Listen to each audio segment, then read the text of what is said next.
अस्सलाम वालेकुम स्टूडेंट्स। आज जो हम टॉपिक पढ़ेंगे वो है जी हर्निया के बारे में। ठीक है। अब हर्निया जो है वो यूजुअली तो आपने कभी एडल्ट्स में देखा होगा, सारा कुछ बच्चों में बहुत कॉमन नहीं होता, मगर क्योंकि पीड्स के हवाले से हम पढ़ेंगे तो बच्चों में काफ़ी मरतबा जो है ना हर्निया मौजूद होता है। बच्चों में कौन से टाइप ऑफ हर्नियाज होते हैं वो भी हम आगे देखेंगे, लेकिन उससे पहले आपको हर्निया के बारे में मालूम होना चाहिए कि व्हाट हर्निया इज़। ठीक है जी। Hernia is the abnormal exit or extension, ठीक है, of tissue or an organ such as bowel through the wall of the cavity in which it normally resides।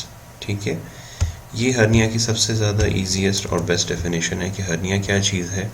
Hernia basically वो चीज़ है जो कि abnormally अपने area से बाहर आ गया है जिस जगह पे वो पहले रहता था। ठीक है। Hernia comes in a number of types. Most commonly, they involve in the abdomen, specifically the groin. Groin hernias are most common of the inguinal type, but may also be femoral. ठीक है. Other hernias include hiatus hernia, incisional hernia, and umbilical hernia. ठीक है. Basically hernia हमेशा उस जगह पे होता है जहाँ पे नीचे कैविटी हो। ठीक है। यानी कैविटी से मुराद ये कि हर्निया कैविटी के अंदर मौजूद हो और उसके बाहर एक होल हो, कंजेनिटल डिफेक्ट जिसे कहते हैं हम अपनी बॉडी में। ठीक है। वो कंजेनिटल डिफेक्ट जो है वो बेसिकली डिफेक्ट नहीं है, वो बेसिकली रास्ता है, पैसेज है बाकी चीज़ों पे गुजरने का।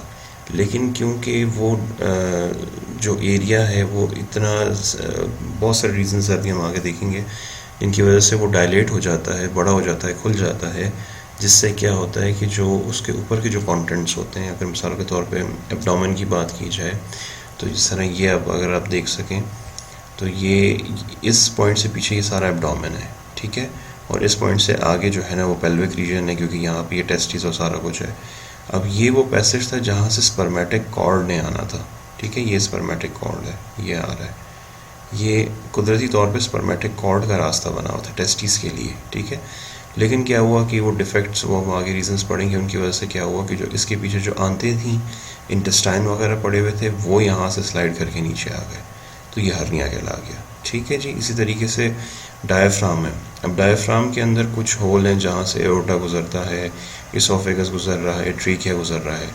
अब वहीं से अगर वो होल, वो जो एरिया है, वो जो मसल का डायफ्राम का एरिया, वो जगह अगर थोड़ी सी डायलेट हो जाए तो क्या होगा कि जो आपके स्टमक का या अपर पोर्शन है या कुछ इंटेस्टाइन वगैरह, वो तो आपके सारे चेस्ट में चली जाएंगी। ठीक है।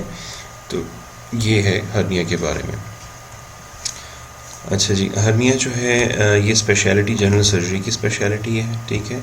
Symptoms pain specially with coughing and bulging area. Complication bowel strangulation. Strangulation कहते हैं कि मिसाल के तौर पे आपने एक रस्सी है वो यूँ नीचे डाली, ठीक है, किसी पाइप में से, और उसके पाइप के दूसरे एंड पे जहाँ से वो निकली है वहाँ पे इसको गिरा लग गया है, वहाँ पे उसको नॉट लग गई है, तो उसको स्ट्रैंगुलेशन कहते हैं। जब वो नॉट लग जाएगी तो उस एरिया की ब्लड सप्लाई ख़त्म हो जाएगी, नेक्रोसिस होनी शुरू हो जाएगी। ठीक है।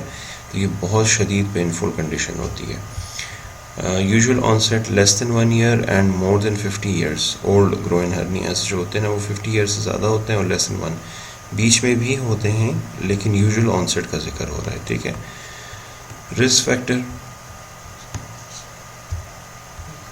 रिस्क फैक्टर में स्मोकिंग है, क्रॉनिक ऑब्स्ट्रक्टिव पल्मोनरी डिजीज़ है, सीओपीडी, ओबेसिटी है, प्रेगनेंसी है, पेरिटोनियल डायलिसिस है, कोलेजन वेस्कुलर डिजीज़ है। कोलेजन वेस्कुलर मींस उसकी मसल्स, वो कोलेजन वगैरह जो ग्राउंड सब्सटेंस है वो इतना स्ट्रॉन्ग नहीं है कि वो अपने इस मसल्स को सपोर्ट कर सके, तो वहाँ से भी ये चीज़ें आ जाती नीचे। Diagnostic method based on symptoms, medical imaging. ठीक है। इमेजिंग्स वगैरह जो है ना वो है एक्सरेज, एमआरआई, अल्ट्रासाउंड, ये सब चीज़ें। Treatment, observation, surgery. ऑब्जर्वेशन तो खैर नहीं, लेकिन मतलब और रीजंस हम आगे देखेंगे। फ्रीक्वेंसी 18.5 मिलियन इन 2015 के डेटा के अकॉर्डिंगली, और डेथ्स 59,800 इन जस्ट 2015 हो चुकी हैं। ठीक है जी। साइन एंड सिम्टम्स क्या हैं, ये बेसिकली एक व्यू इसमें दिखाया हुआ है इंग्वाइनल हर्निया का। ठीक है जी। Right frontal view of an inguinal hernia, right area अब आप देख सकते हैं। वो जो ऊपर डायग्राम थी ये वाली, यही डायग्राम जो है ये इसमें तो खैर लेफ़्ट वाला शो हुआ है, लेकिन इमेजिन करें कि यही सब कुछ इधर राइट साइड पर हो रहा हो, तो ये चीज़ जो है ना राइट हर्निया। ये इनकार्सरेटेड अम्बिलिकल हर्निया दिखाया हुआ है, ये अम्बिलिकस है, नाफ का एरिया है, नाफ के पीछे वाले एरिया में जो वो कंटेंट है वो ऐसे करके बाहर आके फंस गया है, तो इनकार्सरेट हो गया है, सही है। तो इससे ये बहुत ये सराउंडिंग रेडनेस देख सकते हैं आप, इसमें कोई रेडनेस नहीं है, कोई इन्फ्लेमेशन नहीं है, मीन्स कि ये रिड्यूस हो जाता होगा, ठीक है, तो ये बंदे को तंग नहीं कर रहा।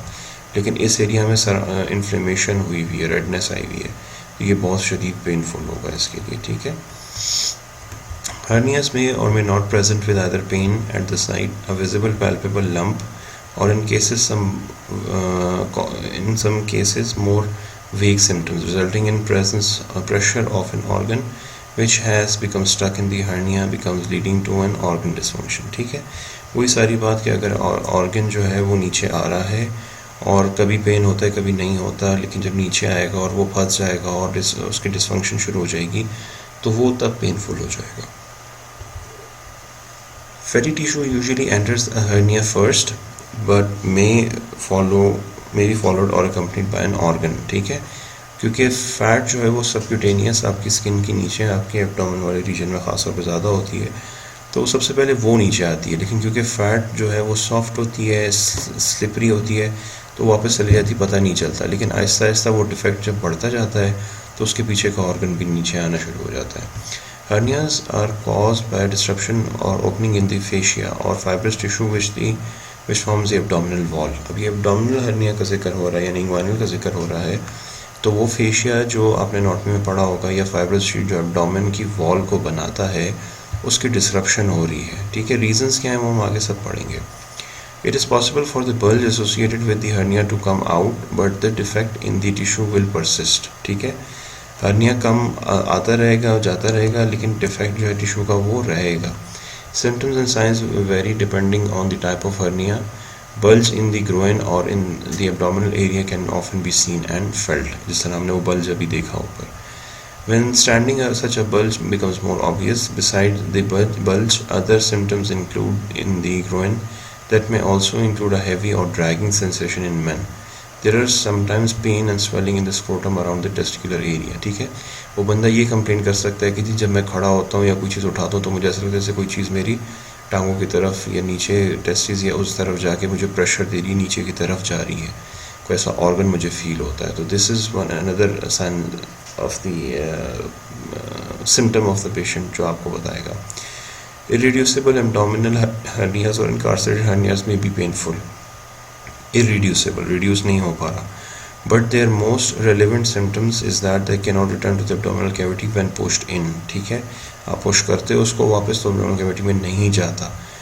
They may be chronic although painless and can lead to strangulation, loss of blood supply, obstruction, kinking of the intestine or both। ये इसकी बेस्ट एग्जांपल यही वाली है, ठीक है। यहाँ पे ये रिड्यूसिबल होगा इसलिए रेडनेस नहीं है, पेनफुल नहीं है, लेकिन ये देखो रेडनेस आई हुई है, ये फंस गया है, यहाँ पे आके लॉक हो गया है, तो ये इन्फ्लेमेशन कर रहा है, तो ये this is gonna be very painful, ठीक है जी। Strangulated hernias are always painful and pain is followed by tenderness, nausea, vomiting और fever may also occur and the cause due to bowel obstruction, ठीक है। वही जो हमने ऊपर इंटेस्टाइनल obstruction पढ़ना था ना, उसकी तरह की जो है ना पिक्चर आनी शुरू हो जाएगी। Also the hernia bulge in this case may turn red, pink, purple और dark and pink, ठीक है। पर्पल और डार्क जब ब्लड सप्लाई ख़त्म होनी शुरू हो जाएगी, रेड जब इन्फ्लेमेशन और पिंक जब माइल्ड इन्फ्लेमेशन चल रहा होगा, ठीक है। सीटी स्कैन जो है, मल्टी डिटेक्टर सीटी स्कैन जो है वो ऑफन जो है ना वो हर्निया सैक और कॉन्टेंट्स को दिखाता है, तो ये आइडेंटिफाई करेक्ट करने के लिए आपको मल्टी डिटेक्टर सीटी स्कैन का इस्तेमाल करना होता है अगर आपके पास फैसिलिटी है तो। कॉम्प्लिकेशंस क्या हैं जी? कॉम्प्लिकेशंस में arise post operation including rejection of the mesh that is due to the repair of the hernia। जो hernia repair का mesh है उसमें भी mesh कहते हैं कि बेसिकली आप उस जगह पे एक जाली रख देते हो, सर खिड़की की जाली नहीं होती उस तरह की, उस स्पेसिफिक एरिया की यूँ कट करके एक आती है जाली की शक्ल की चीज़ होती है, उसको वहाँ पे रख देते हो ताकि वो जो कंटेंट्स हैं वो नीचे की तरफ ना आए, ठीक है। ये बिल्कुल इस तरह की बात है कि कहीं आपको कोई होल नज़र आ रहा है, उसको आपने उसके चीज़ों को बाहर आने से पहले उसको आपने ब्लॉक कर लेना है, ठीक है, तो उसकी रिजेक्शन हो सकती है। अदर क्या चीज़ें हैं जी? इन्फ्लेमेशन है, ऑब्स्ट्रक्शन है, any lumen such as bowel obstruction और इंटेस्टाइनल हर्नियाज, स्ट्रेंगुलेशन हो सकती है, hydrocele of the hernia, water उसमें आ सकता है, हेमोरेज हो सकते हैं, ऑटो इम्यून प्रॉब्लम्स हो सकती हैं, irreducibility in result of bowel obstruction and strangulation. तो आखिर में उस एरिया को फिर खुदा न खासा गैंग्रीन हो जाता है, तो उसको काट के फिर वापस बाकी दो पोर्शंस को आपस में जोड़ के जो है ना उसका काम चलाना होता है। कॉजेज़ क्या हैं जी? कॉजेज़ ऑफ हाइटिस हर्निया में depending very depending on each individual, sorry, not hiatus hernia, all of the hernia. Causes of hernia vary depending on each individual.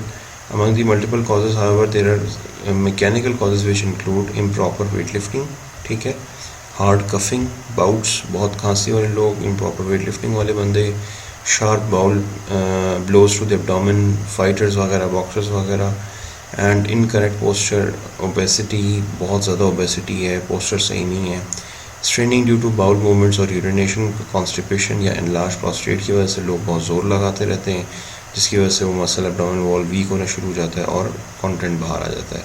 Chronic lung disease, खांसी वगैरह के केसेस में फ्लूइड इन दी एब्डोमेन और एसाइटीज़ हो गई बेचारे को बहुत ज़्यादा बड़ी, उसकी वजह से। Also if muscles are weak due to poor nutrition, smoking and over exertion, hernias are more likely to occur, ठीक है। खाना पीना अच्छा नहीं है, स्मोकिंग है या ओवर एक्सर्शन है, उसमें भी हो सकता है। Physiological school of thought contents that in the case of inguinal hernia the above mentioned are only anatomical symptoms of the physiological cause, ठीक है। Abdominal wall hernia may occur due to trauma. This type of hernia is due to blunt trauma. It is an emergency condition and could be associated with various solid organs and hollow viscous injuries, ठीक है। कोई blunt trauma है, कोई accident का case है, steering जो होता है गाड़ी का, वो एक्सीडेंट में जाके लग गया एब्डोमेन को, ठीक है। उसमें हो सकता है कहीं लड़ाई हुई है, किसी ने हॉकी वगैरह मारी है, उससे हो सकता है ये जो गन होती है क्लशनकोफ का बट वगैरह जो है वो मारा है किसी ने, तो उसके अंदर जो है ना ये सारी चीज़ें जो है ना हर्नियाज होती हैं। ख़ास तौर पे पुलिस वाले जो होते हैं इन्वेस्टिगेशन के दौरान, मूवीज़ में भी देखा होगा और रियलिटी में भी, वो गन की बट वगैरह जो होती है वो हिट करते हैं ताकि बंदा जवाब दे, लेकिन अनफॉर्चुनेटली वो एंड में हर्निया में रिज़ल्ट हो जाता है। अच्छा जी, अब है जी डायग्नोसिस।